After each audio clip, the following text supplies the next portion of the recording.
गोकुल धाम में रामनवमी का जश्न उस वक्त सस्पेंस में बदल गया जब रतन ने डेकोरेशन का खर्चा उठाने से साफ इनकार कर दिया। भीड़े को पूरा यकीन था कि रतन और रूपा ने शपथ ली थी, लेकिन अब उनका मुकरना पोपटलाल और पूरी सोसाइटी को हैरान कर रहा है।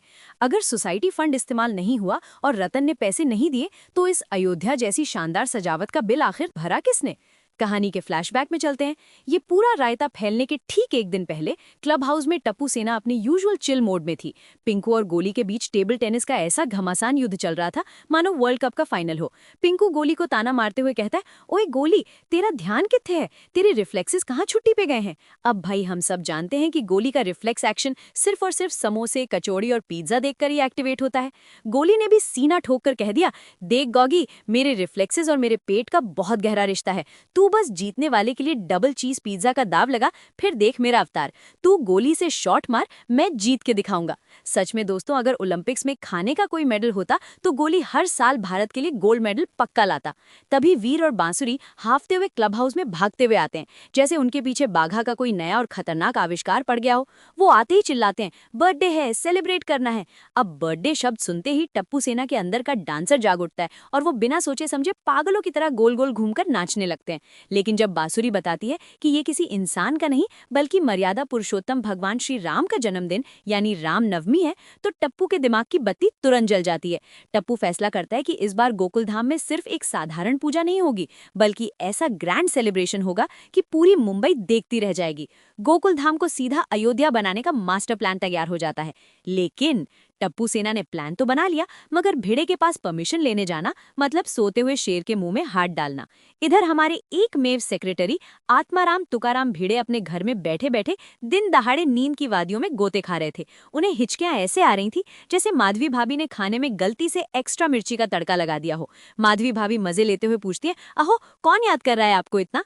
तो भिड़े भाई साहब पूरे नॉस्टैल्जिया में डूब के फरमाते हैं कि उन्हें उनके गाँव के गणेश काका की गाय गौरी याद कर रही है। मतलब हद है भिड़े भाई। तभी टप्पू सेना किसी भूचाल की तरह धड़धड़ाते हुए अंदर एंट्री मारती है। माधवी भाभी अपनी टिपिकल मराठी स्टाइल में चुटकी लेते हुए कहती है, लीजिए हो, आपकी हिचकी बंद हो गई। मतलब आपको गाय याद नहीं कर रही थी, ये गाइज याद कर रहे थे। अब टप्पू भी कहाँ पीछे रहने वाला था। उसने परमिशन लेने के लिए मजाक मजाक में ऐसा भयानक बम फोड़ा कि भिड़े के कान से लिटरली धुआं निकल गया। टप्पू पूरी मासूमियत से कहता है, भिड़े अंकल, हम रामलीला करेंगे, मैं राम बनूंगा, सोनू सीता बनेगी और भिड़े अंकल आप राजा जनक बनेंगे, यानी मेरे ससुर जी।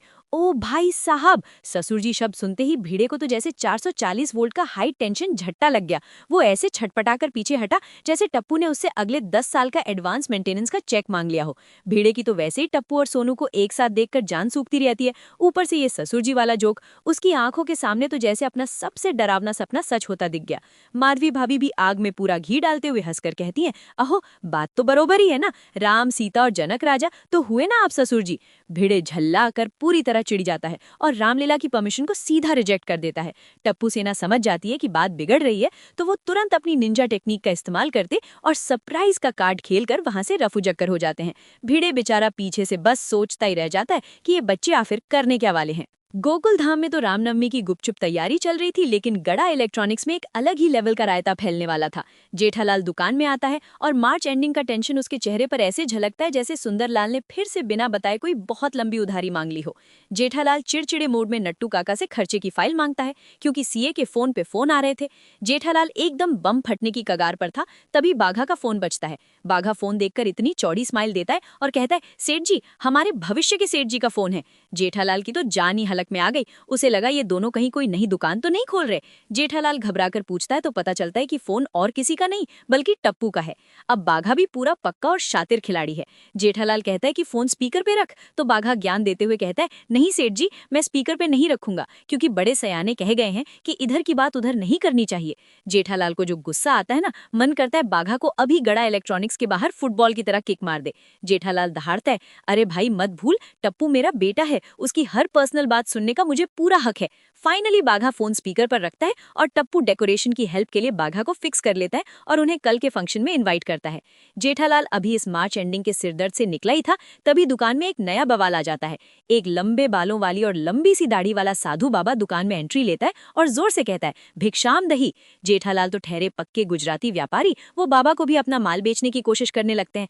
आइए बाबा जी, क्या खरीदेंगे? TV, fridge, washing machine? Bagha Jethalal Jethalal को करेक्ट करता है कि बाबा भीख मांगने आए हैं। नट्टू काका अपनी श्रद्धा दिखाते हुए बाघा को पैसे देते हैं कि बाबा को दे दो, लेकिन ये बाबा कोई आम बाबा नहीं था, बल्कि बहुत ही बड़ा ज्ञानी निकला। उसने बाघा का चेहरा देखकर उसकी पूरी कुंडली खोल दी। बाबा कहता है, बालक तू बहुत मेहनती, होनहार और ईमानदार है, और तू एक सुंदर लड़की से प्यार भी करता है। नट्टू काका बाबा की ये शार्प नॉलेज देखकर इंप्रेस हो जाते हैं और डबल दक्षिणा देने की बात करते हैं, लेकिन बाबा कहता है कि उसे दक्षिणा नहीं चाहिए, बस एक एड्रेस बता दो। अब यहीं पर हमारे जेठालाल का शर्लॉक होम्स वाला तेज दिमाग एक्टिवेट हो जाता है। जेठालाल की नजर बाबा के हाथ पर पड़ती है और वो सोचता है, रुक जेठिया, ये बाबा ने लड़कियों वाली घड़ी क्यों पहनी है? और वो जो घड़ी के नीचे लटकनिया था ना, उसने सारा राज खोल दिया। जेठालाल समझ जाता है कि दाल में कुछ काला नहीं, पूरी दाल ही काली है। जेठालाल अपनी सीट से उठता है और अचानक जोर से चिल्लाता है, बावरी! बावरी का नाम सुनते ही बाबा एकदम से उछल पड़ता है और घबराहट में अपनी नकली दाढ़ी हटा देता है, और बूम, वो साधु बाबा और कोई नहीं बल्कि बावरी होती है। जेठालाल गुस्से से लाल पीला होकर कहता है, बावरी तू कब सुधरेगी? बावरी अपनी वही मासूम शक्ल बनाकर अपना पेटेंट डायलॉग मारती है, सॉरी सॉरी, गलती से मिस्टेक हो गई। पता चलता है कि बावरी सोसाइटी के किसी नुक्कड़ नाटक के लिए साधु बनी थी और यहाँ बस जेठालाल और बाघा का टेस्ट लेने आ गई थी। नट्टू काका बावरी को समझाते हैं कि साधु का वेश बनाकर ऐसा मजाक करना पाप है, क्योंकि रावण ने भी यही किया था। बावरी कान पकड़कर माफी मांगती है और बाघा उसे भी रामनवमी के फंक्शन के लिए इनवाइट कर लेता है। इधर भेड़े के घर पर महिला मंडल की एक अहम मीटिंग चल रही थी। अंजलि भाभी ने तारक मेहता की लिखी हुई राम जी की एक बहुत ही सुंदर और भावुक कविता पढ़ी।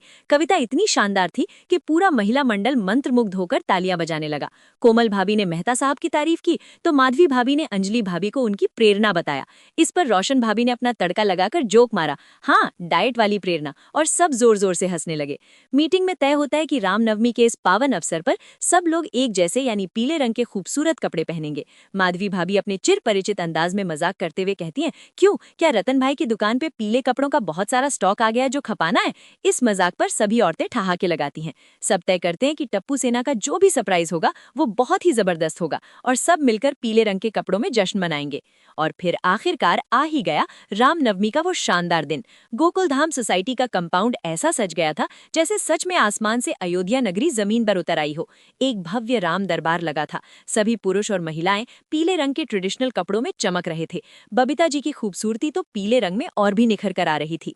माधवी भाभी अपने हाथों से प्रभु श्री राम के लिए हार और भोग के लिए शीरा पंजीरी लेकर आई थी। भिड़े भी आज एकदम फुल फॉर्म में था और स्टेज से सबका स्वागत कर रहा था। सोढ़ी और पोपटलाल ने टप्पू सेना की शानदार डेकोरेशन की खूब तारीफ की। तारक मेहता ने आगे आकर अपनी बेहतरीन पंक्तियों से ऐसा समा बांधा कि पूरा गोकुलधाम भक्ति रस में डूब गया। सब कुछ एकदम परफेक्ट था। लेकिन जैसा कि मैंने आपको शुरुआत में बताया था, गोकुलधाम में शांति ज्यादा देर टिकती कहाँ है। अगले दिन पोपटलाल का गुस्सा 7वें आसमान पर है। बजट को लेकर जो बवाल मचा, उसने रामनवमी की सारी मिठास को सस्पेंस में बदल दिया है। भिड़े को ओवर कॉन्फिडेंस था कि रतन ने स्पॉन्सर किया है, लेकिन रतन ने सबके सामने मुकरकर भिड़े की सारी उम्मीदों पर पानी फेर दिया है।